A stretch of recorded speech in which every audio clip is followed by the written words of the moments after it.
నమస్కారం. Star hospital సుఖీభవకు స్వాగతం. ఈరోజు సుఖీభవలో ప్రోస్టేట్ పెరిగితే ప్రమాదమా? పిల్లలు మలబద్ధకంతో బాధపడుతున్నారా? వేసవిలో ఫ్రిజ్ నీళ్లు తాగకూడదా? బీట్రూట్ రసంతో హై బీపీ దూరం. ఇంకా సమస్య, సలహా, హెల్త్ టిప్.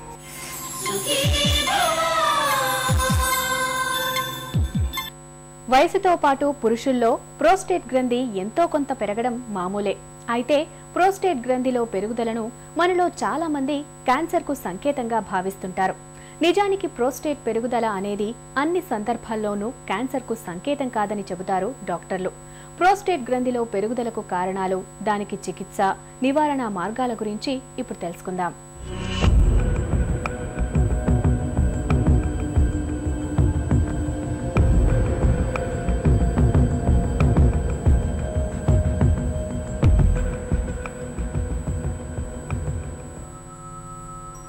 ఇక్కడ మూత్రాశయం కింద గుండ్రంగా కనిపిస్తోందే, ఇదే ప్రోస్టేట్ గ్రంథి. బిడ్డగా తల్లి గర్భంలో ఉన్నప్పటి దగ్గర నుంచి వృద్ధాప్యం వచ్చేదాకా పురుషుల్లో ఈ ప్రోస్టేట్ అనేక మార్పులకు లోనవుతుంది. తల్లి గర్భంలో ఉన్నప్పుడు ఈ గ్రంథి బఠానీ గింజ పరిమాణంలో ఉంటుంది. యుక్త వయసు వచ్చేసరికి ఇది చిన్న సైజు నిమ్మకాయంత పెద్దదవుతుంది. ఆ తర్వాత మలి వయసు దాకా ప్రోస్టేట్లో ఏమంత పెరుగుదల కనిపించదు. అయితే మలి వయసులో ఒక్కోసారి ప్రోస్టేట్లో అసహజమైన, అసాధారణమైన మార్పులు కనిపిస్తుంటాయి. బీపీహెచ్ అంటే బినైన్ ప్రాస్టేటిక్ హైపర్ప్లేసియా. ప్రాస్టేట్ గ్రంథి అనేది ప్రతి మగవాడికి మూత్రాశయం కింద ఉంటుంది. సాధారణంగా నిమ్మకాయ సైజు ఉంటుంది. ఒక 30-40 ఏళ్ళు దాటిన ప్రతి మగవాడికి అది కొద్ది గొప్ప పెరుగుతుంది. కొంతమంది కొంచెం ఎక్కువ పెరుగుతుంది, కొంతమంది తక్కువ పెరుగుతుంది. సాధారణంగా ఈ పెరుగుదలలో మేము చూసింది ఏంటంటే, ఈ మూత్రంచే ద్వారం ఇట్లా ఉండాల్సింది కాస్త ఇట్లా సన్నబడుతుంది. అటువంటి వాళ్ళకి ఆ ప్రాస్టేట్ పెరుగుదల వల్ల ప్రాబ్లమ్స్ రావడానికి అవకాశం, యూరిన్ సరిగ్గా రాకపోవటం, నెమ్మదిగా రావటం జరగచ్చు. బీపీహెచ్కి అన్నిటికంటే ముఖ్యమైన కారణం వయసు. చిన్న వయసులో బీపీహెచ్ ఉండదు. వయసు పోగా 40 ఏళ్ళు దాటిన ప్రతి మగవాడికి కొద్ది గొప్ప బీపీహెచ్ ఉంటుంది. బీపీహెచ్ అంటే నేను చెప్పినట్టు బినైన్ అని ఎందుకు స్పెసిఫై చేస్తున్నాం అంటే, 2 రకాల పెరుగుదలు ఉంటాయి ప్రాస్టేట్లో. ఒకటేమో క్యాన్సర్ అవ్వచ్చు, ఇంకోటి క్యాన్సర్ కాకుండా బినైన్ అవ్వచ్చు.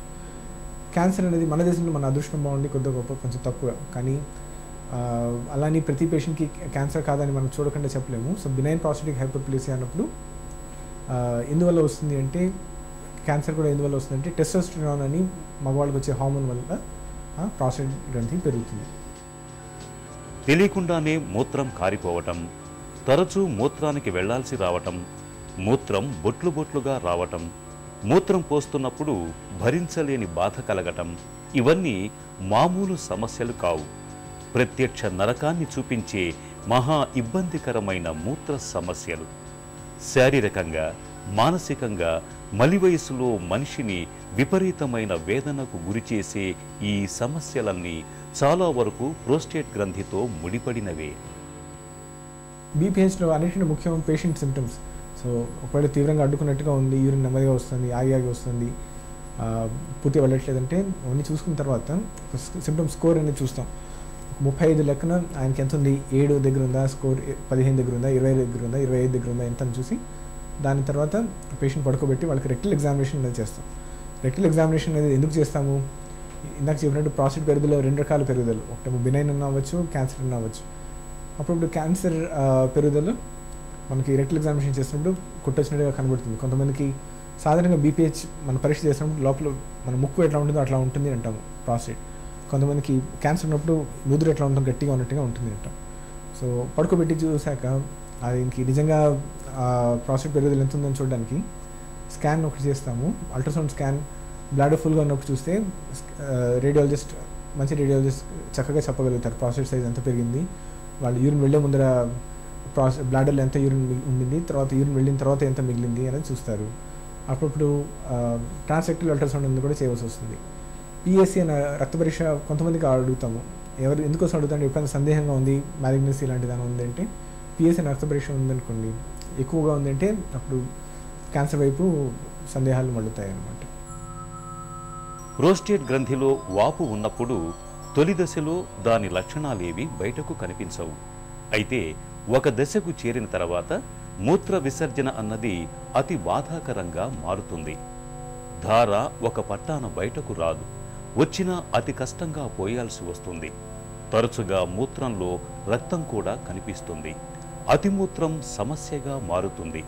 మొత్తంగా మూత్ర వ్యవస్థే కుదేలవుతుంది. సో పేషెంట్కి సిమ్టమ్స్ ప్రకారం ఇప్పుడు పేషెంట్కి పెద్దగా సిమ్టమ్స్ లేవు, వాళ్ళు ఎవరు మాస్టర్ హెల్త్ చెకప్ లాగా చేయించారు, స్కాన్ ఏదో 45 grams 50 grams ప్రాస్టేట్ ఉందనుకోండి, మనం వాళ్ళకి వైద్యం చేయవలసిన అవసరం లేదు, వాళ్ళకి మందులు అవసరం లేదు. ఏ రోజు పేషెంట్కి యూరిన్ నెమ్మదిగా వస్తుంది అనుకుంటారు లేకపోతే ఎక్కువసారి వెళ్తున్నారో అప్పుడు వాళ్ళకి మందులు ఇచ్చి చూస్తాము. సో మందులో 2-3 రకాల మందులు ఉంటాయి. ఒకటేమో ప్రాస్టేట్ గ్రంథి